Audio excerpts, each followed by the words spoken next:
Liiton jousimetsästysnäytöstä. Minä olen Esa Pönttinen ja näytösampujana toimivat Henri Harju ja Veli-Matti Panda, Kung-fu-panda Dahlgren. Nykyaikaiset jouset, olivatpa ne sitten taljajousia tai niin sanottuja perinteisiä jousia, ovat erinomaisen tehokkaita erikoistyökaluja. Metsästyslailliset jousityypit ovat taljajousi, vastakaarijousi ja pitkäjousi.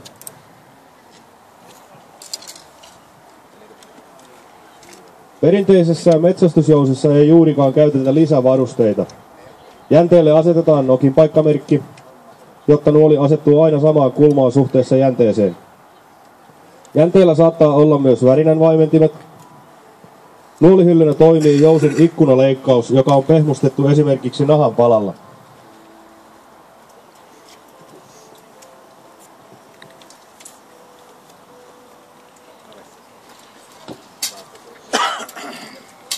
Taljajousi puolestaan on yleensä varustettu nokinpaikan ja jänteen värinänvaimentimien lisäksi yksi tai useampipiikkisellä tähtäimellä sekä takatähtäimen virkaa hoitavalla jännetähtäimellä. Taljajousissa on myös pysty- ja sivusuunnassa säädettävä nuolihylly ja lyhyempi tai pidempi vakaaja. Taljajousilla ammuttaessa käytetään yleensä myös laukaisulaitetta.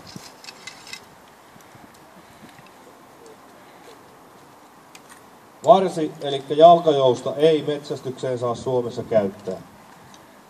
Myös niin sanottuja primitiivijousia voidaan käyttää metsästykseen edellyttäen, että niiden vetojäykkyys on vähintään metsästysasetuksessa vaadittu 180 newtonia, eli 40,5 paunaa.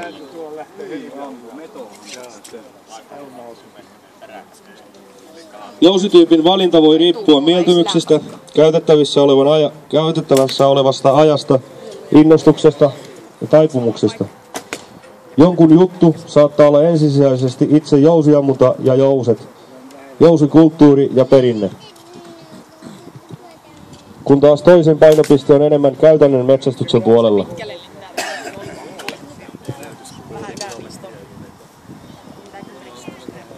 Metsästysnuoli saa voimansa ampujan lihaksista. Suurempi tai pienempi määrä lihasvoimaa varastoidaan hetkellisesti jousen kaariin ja vapautetaan jänteen välityksellä nuoleen. Jousi on henkilökohtainen ase. Sen täytyy sopia ampujan fyysisiin mittoihin. On tärkeää selvittää ampujalle sopiva vetojäykkyys ja vetopituus.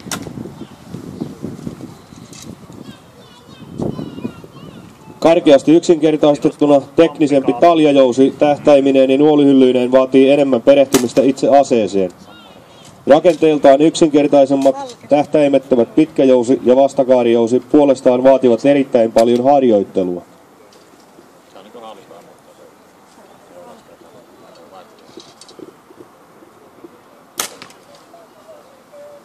Näytäpä Hekasen supin tappo sen ladan alla.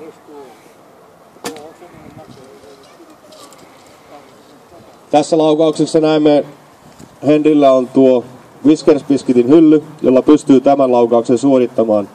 Normaalilla alta putoavalla hyllyllä ei tuota laukausta pysty suorittamaan.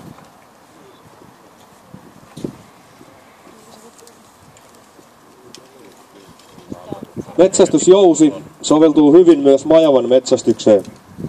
Majavaa metsästettäessä nuoli kiinnitetään siimalla jousessa olevaan kelaan, jolloin saalis saadaan myös veteen ammuttaessa hyvin talteen. Samaa siimakela-yhdistelmää voidaan käyttää myös jousella kalastettajassa. Tällöin leikkaavan kärjen tilalle vaihdetaan kalastukseen soveltuva väkäskärki.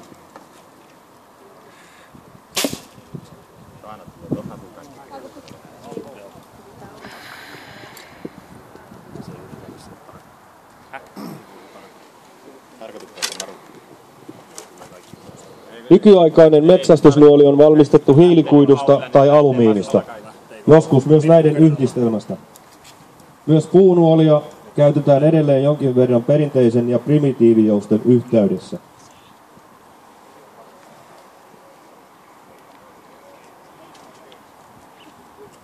Tuossa näemme seuraavaksi tuota lentoon ammuntaa Ja nämä ovat ensimmäiset messut, missä se lentoonammunta suoritetaan myös taljajousella.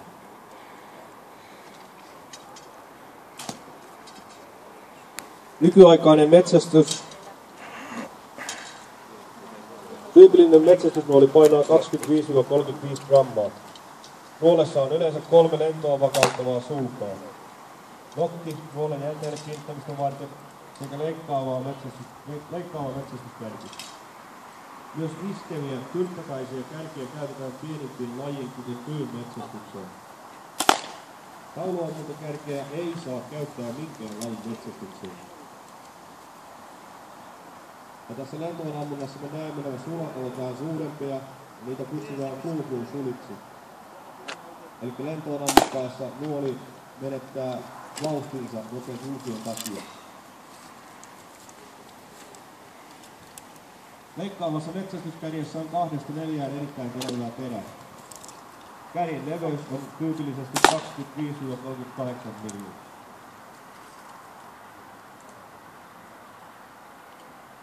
Perinteisellä vastakaari- tai pitkäjousella ammuttuna metsästysnuolen lähtönopeus voi olla noin 55 metriä sekunnissa. Taljajousella ammuttuna nuolen nopeus voi olla 80-100 metriä sekunnissa. Ero johtuu siitä, että taljakyörien avulla saadaan jousen kaariin varastoitua suurempi energiamäärä.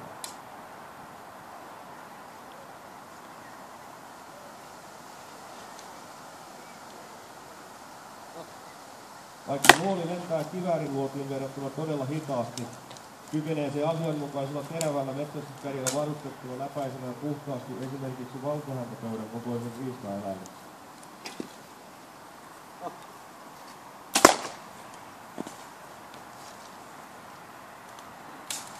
Hyvä jousiampuja kykenee optimaalisissa olosuhteissa ampumaan tarkasti 50 metriin ja kauemmasti. Todellisessa riistatilanteessa varma etäisyys voi olla paljon lyhyempi tuulen, ampumakulman, maaston esteiden, jännityksen ja muiden muuttujien puuttuessa asiaan. Tyypillisin ampumaetäisyys on noin 20 metriä.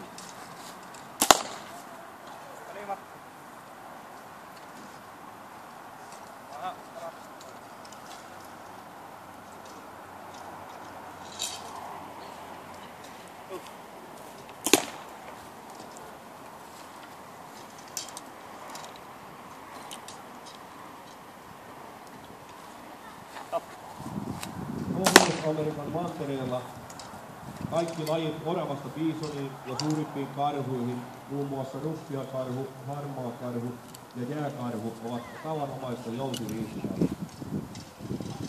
Ovatpa eräät metsästäjät lohtavat kaikki Pohjois-Amerikan 27 suurriistalajia jousella.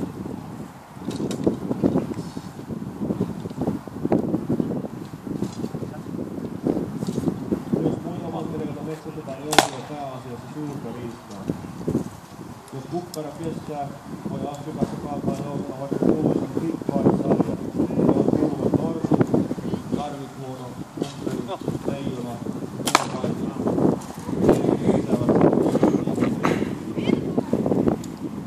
Australia ja Uusi-Seelanti ovat suosittuja jousimetsästyskohteita runsaan riistaeläimistön ja ympärivuotisen kauden vuoksi.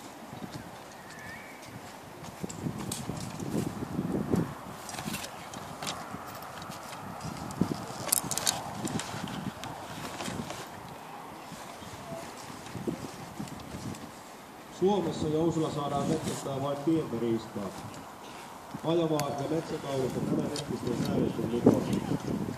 Alan viranomaiset ovat kuitenkin suopeasti jousimetsästyksen laajennukseen koskemaan myös hirveää pienempiä hirvieläimiä.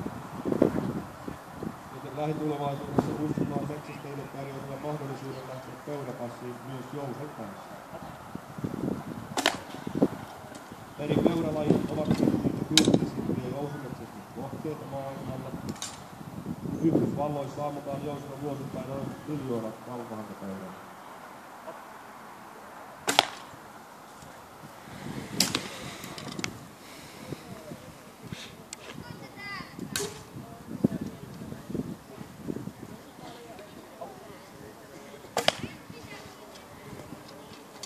Meillä Suomen Jousimetsästäjäliitolla on tarjolla jäsenilleen leirejä, joissa opetellaan ampumatekniikkaa, jousen säätämistä. Kisoja järjestetään jäsenille. Niitä on tänä vuonna 8 kappaletta. Myöskin kansainvälistä jousimetsästyskurssia järjestetään liiton toimesta, eli IPEX-kurssia.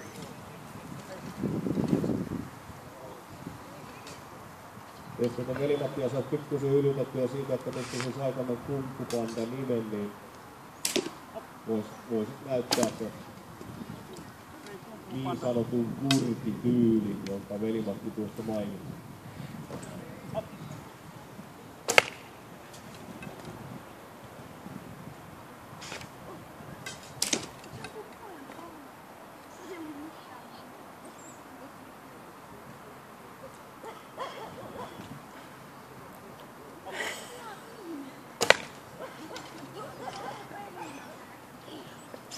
Suomen Jousimetsästäjäliitto järjestää myöskin joka vuosi SM-kisat. Ja liitolla on myös metsästysalueita 2 kappaletta, joissa on metsästys sallittu vain jousille.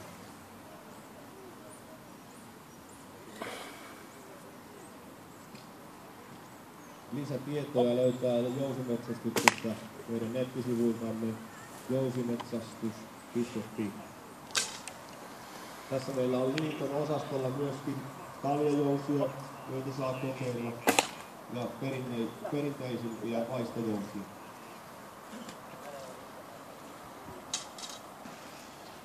Kiitos mielenkiinnosta.